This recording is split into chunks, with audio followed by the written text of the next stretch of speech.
What's up, everybody? Trey Griggs here, Beta Consulting Group. And listen up, it is another episode of Standing Out, a daily podcast about sales, marketing, and leadership. And we are coming to you today from Chiefs Kingdom. That's right, I'm in Kansas City today at Sethmar Transportation. Super excited about that. We got a great show for you today. And before we get started today, I want to bring in my good friend, Jamin Alvarez. Slide on in. What's up, brother? Hey, the Chris Collinsworth slide in. That's right, man. How are you?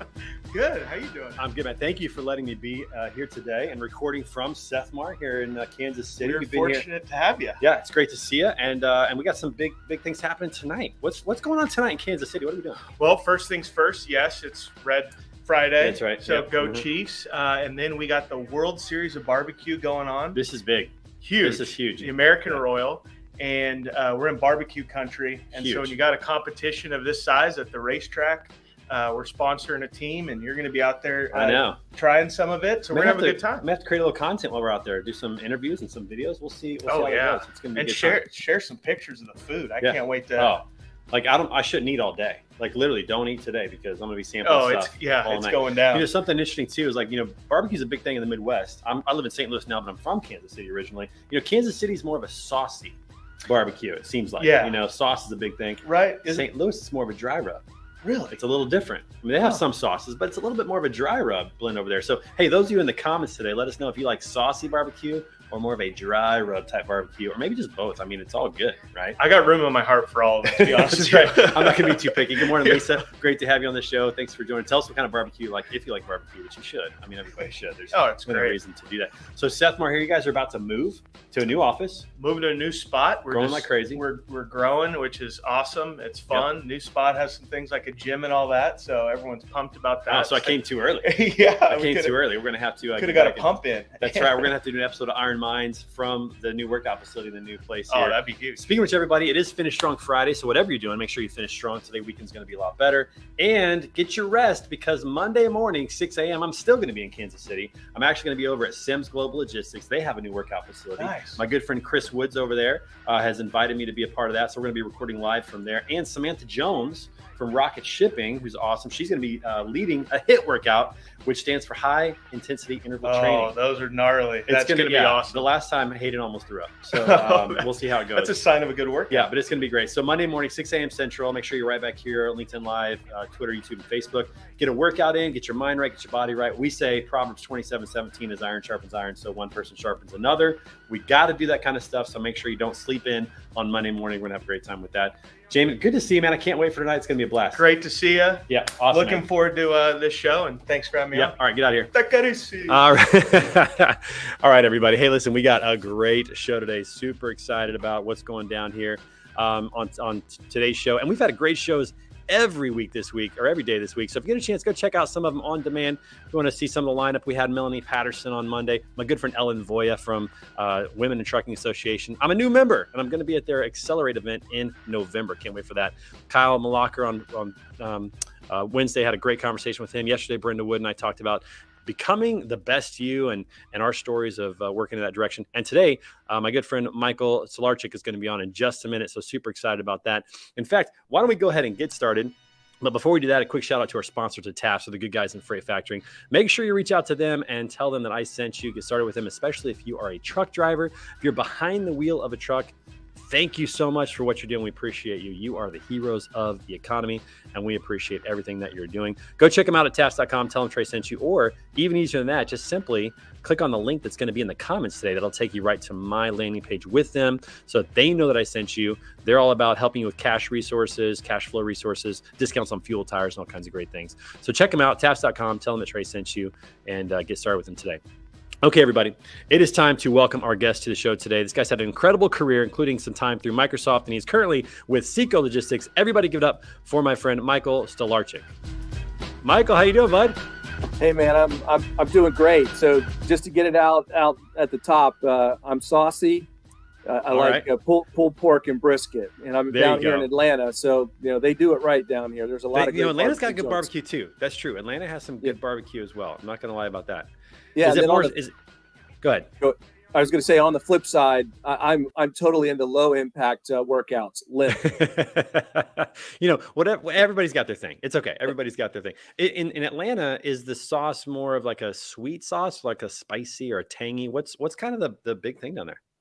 I think that a lot of the folks here like to bring the heat and a little bit of spice. It's very layered, and so it's there's a lot of interesting ingredients, but there's always a pinch of heat and a pinch of spice that really kind of kicks it up, as I guess Emerald would say.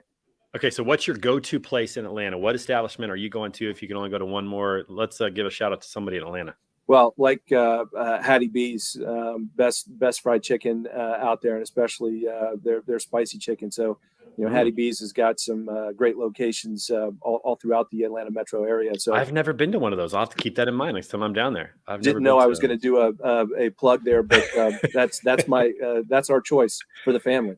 That's awesome. If you're in Kansas City, folks, mine is Jack Stack. If you come to Kansas City, Michael, you have to go to Jack Stack. The original one is in Martin City, but they've got locations all around the city now. But they have a hickory smoke fire pit and the best sauce and a burn-in sandwich. So nice. Good. Nice. So good. All right. So, Michael, let's get started today. I want you to take just a few moments and let everybody know a little bit about yourself and what's going on at SEKO Logistics. Well, I think what I'd like to share first and foremost is that it's great to have a chance to kind of mix it up on a live podcast. I got to tell you, Trey, I haven't done that before, so this is first time. Been a little while. Yeah, I really appreciate that. I've been in the logistics and supply chain business for pretty much my whole career, over 30 years.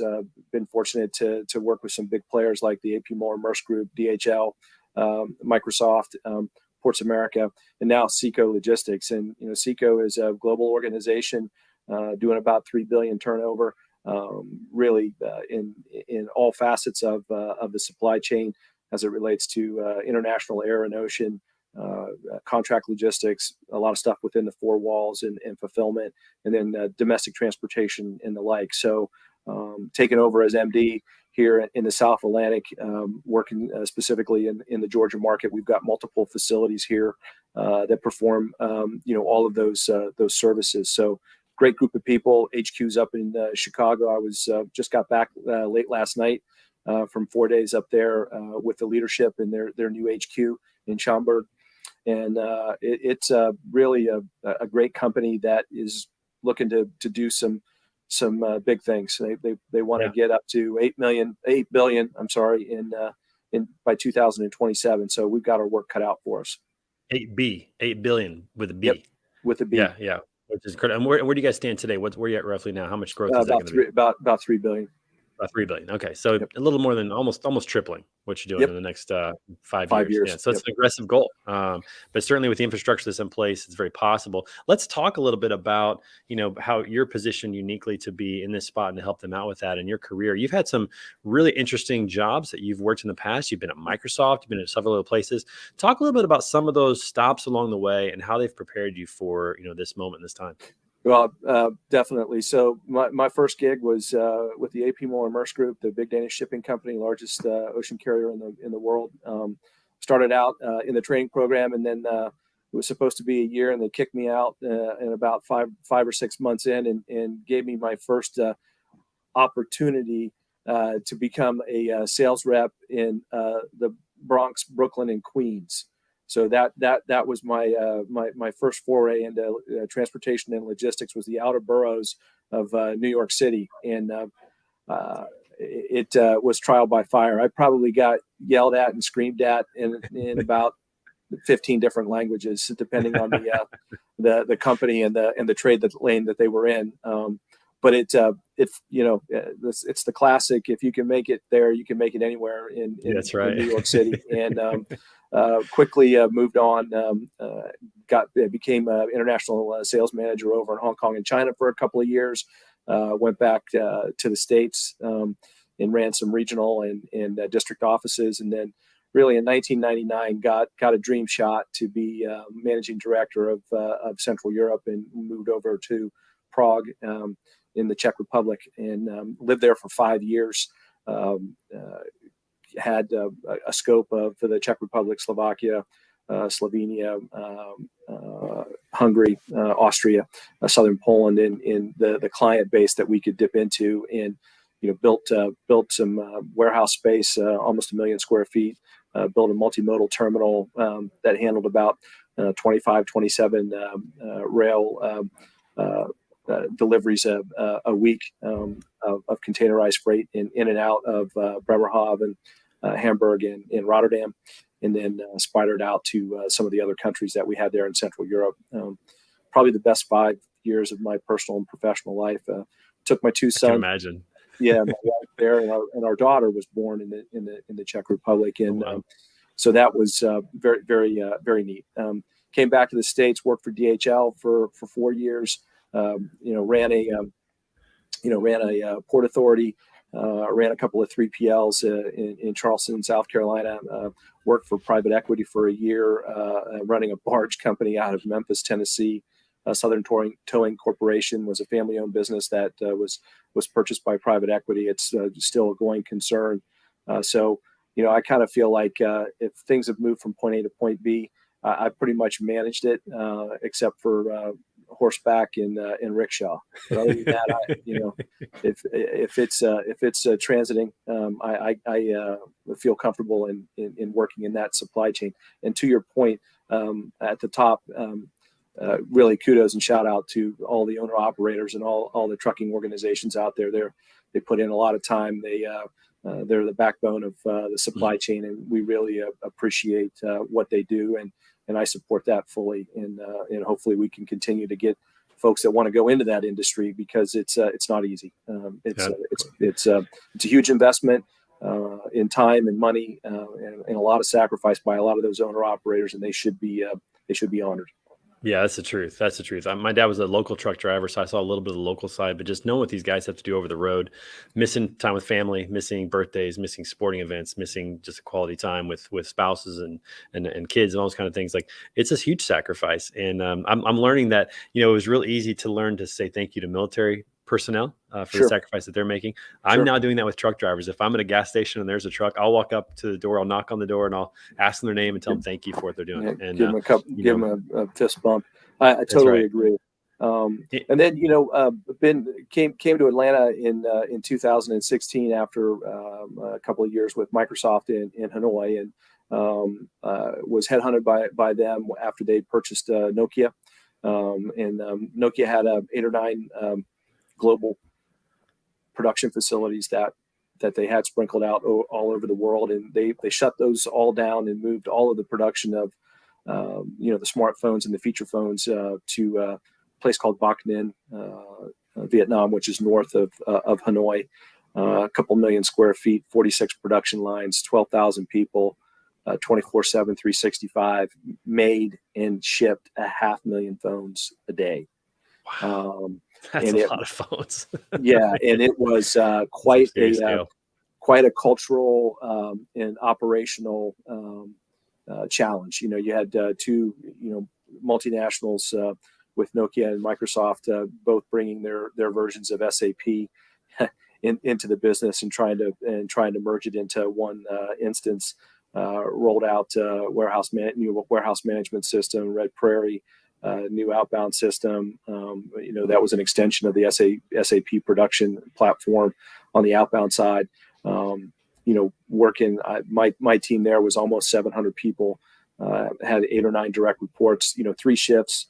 I was, 8 of my direct reports spoke pretty good English. The rest of the folks were all locals. So there was a lot of cultural challenges in the sense of kind of embracing and learning how the Vietnamese people go about their business and the way that they go about their day culturally, and really trying to mold Finnish and American, and there were Koreans, Chinese, Japanese, Brits, folks, and U.S. folks all in that facility. So it was a melting pot, and it was a huge challenge, and a lot of chaos up front, but kind of my mantra has always been, I bring calm to chaos, and that's what we did on the logistics side, and the production side really performed well.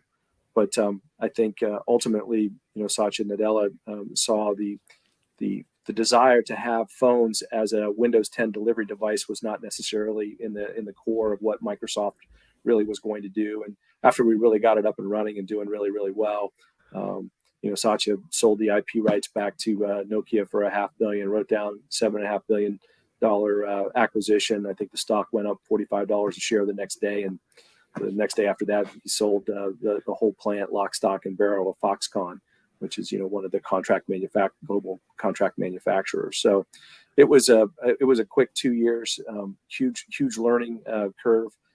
Great experience. Got to take my daughter was born in Prague, but she never really had a chance to kind of enjoy an expat lifestyle. So she got to go over to school there for a year and a half in Vietnam at the United Nations International School. So it was a great experience for her. And we came back here to Atlanta. I'm not originally from Atlanta. I'm from Ohio. But that's when we repatriated back to the States in 2016. OH? IO. Bled scarlet and gray, but gotta admit, they kind of overlooked me in the baseball world, and I ended up going back to where my parents are from. I'm a West Virginia University grad, so it's Go Mountaineers. Go Mountaineers, that's right. Which is beautiful country. My goodness, that area of the country is absolutely beautiful. Flyover part of the country that you gotta go see sometime. You gotta drive through it. It's absolutely amazing. And being in Prague, like my goodness, that experience had to be just incredible. But I want to go back to the first part of your story, where you talked about being in New York. Were you going door to door in Brooklyn and the Bronx to sell, services? Well, It wasn't door to door, but what's kind of funny is one of the guys that brought me into SEKO. His name is Anthony Barnes. Tony and I started out in the training program together, and then we went into sales together in the boroughs. And we ended up living. We were roommates with a couple of other guys. We were slaves in New York back there in the late 80s and early 90s. We had a fifth floor walk up brownstone in Brooklyn Heights, one block off the promenade right by the Brooklyn Bridge. I mean, it was just amazing. But it was kind of rough. What was rent back then? Do you remember? Well, what was funny is I think our place was a little over $2,000 a month. There were four of us, and the guy that had the cheapest rent, which was $400, he actually lived in the utility closet. It was big enough. It was big enough for like a kid's bed and a nightstand. And he was paying $400 and some a month for that. I've stayed at Airbnbs like that where I spent $200 for a night, and it was like you open the door and you hit the bed and you just got to climb in. Yeah, so it was interesting, but the boroughs were pretty rough back then, right? So we actually would take, we got company cars, which was one of the benefits of going into sales, right? Nothing special. They were, Ford Taurus or something like that. Mm-hmm. But we would take only one car because we would drive and one of us would go and make a sales call, in the Bronx or, near, Red Hook or something like that. And one of us would sit in the car because it kind of looked a little bit like a cop car. And the other one would go in a sales call, and then we would split back and forth, because if you would try to park on the street, you could come back and your car would either be gone or the tires would be gone or something would happen to it. So that's exactly how, it wasn't door to door, but we were kind of, it had its challenges in crime. Yeah. It had its challenges. You had your getaway driver ready to go, little security guard, getaway driver combo. Exactly. And we got handed all of the customers that were not happy. Right. So, the guy, back then there was no Salesforce. There was no, digital platform. You got basically index cards that were about this big, and they were, red, yellow, and green. Green were good customers. Yellow had done business in the past, but had fallen off. The red ones, and the red ones were customers that were not satisfied. And literally, I had a stack of red cards like that. So, sometimes it was a getaway because they'd be yelling at you all the way out the door. Yep. And a A lot of people don't know that. If you've never done door-to-door or in-person sales, you don't know the beef that comes sometimes when you walk in. They're like, get the hell out of here. I'm like, whoa, hey. Exactly. And I think where we made our bones was that we kept going back, right? We took ownership of problems that we had nothing to do with, right? They could have been years previous. And, you just kept showing up, and sooner or later, the transportation and logistics guys got tired of yelling at you, and they said, wow, this guy's, glutton for punishment. He's coming back. He's owning up.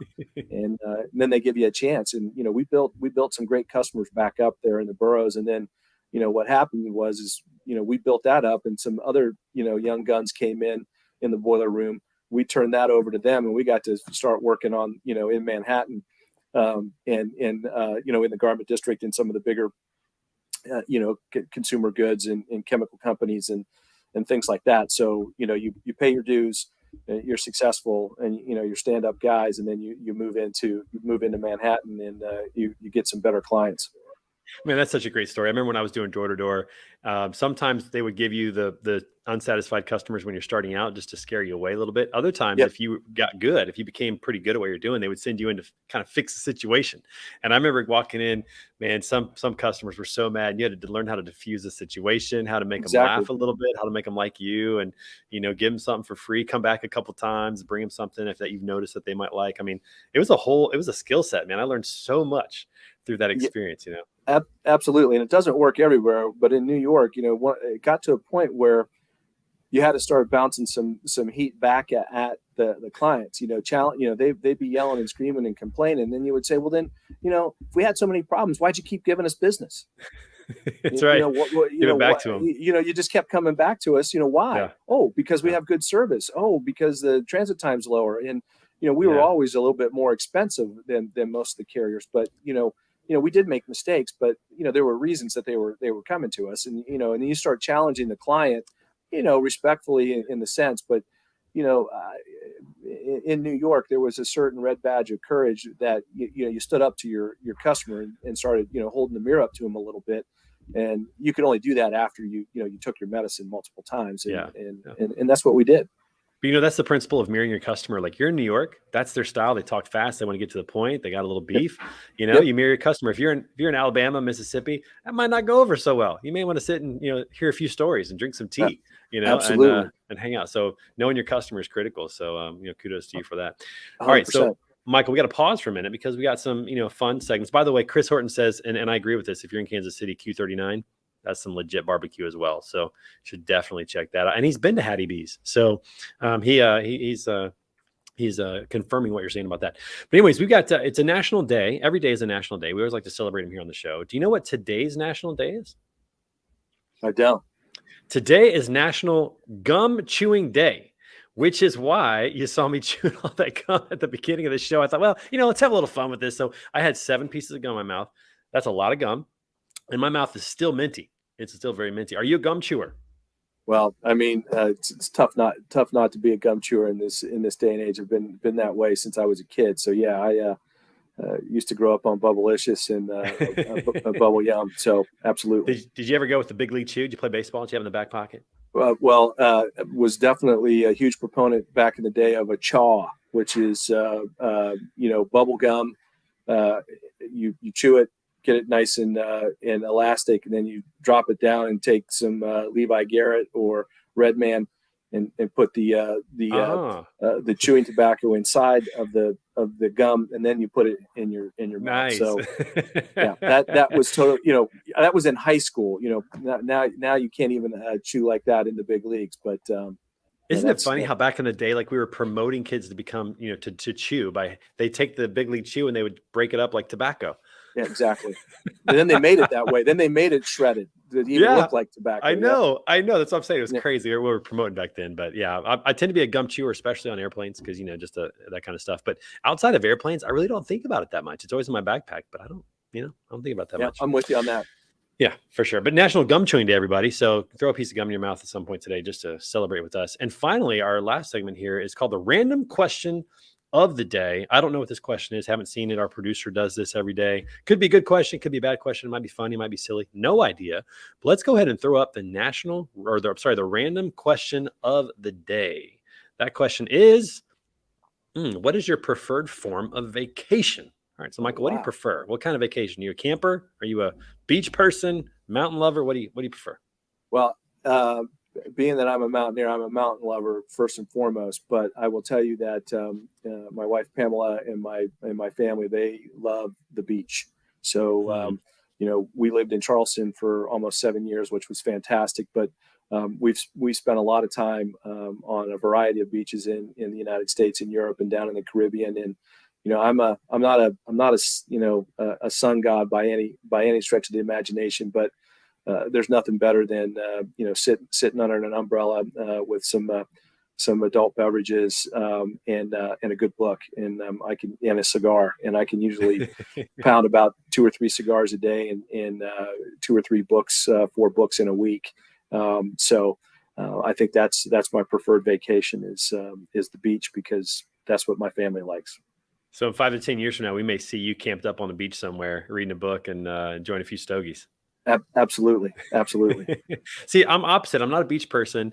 I'm actually a cool weather person. I like cooler weather. I like mountains. I like going up north, like Canada a lot, Michigan, Wisconsin, places like that. And I like lakes a lot. I'm more of a lake person than a beach person, because I don't like the sand. It's dirty. It's just I'm not a fan of sand. I don't know. Yeah, it's funny you say that, because my wife makes fun of me all the time. I'm not a sand guy either. Being from Ohio. I'm more of a lake and a river guy as well, but I'll put up with it to make sure everybody else is happy.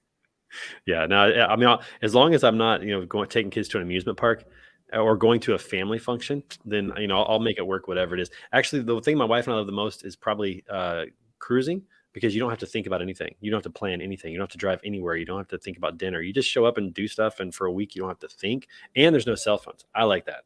It's the one way that I can finally unplug. So unplug. Yeah. I think that's the most important aspect of it. And, that's another good reason why, the calming lapping of the waves and just, working that's the best part of the beach.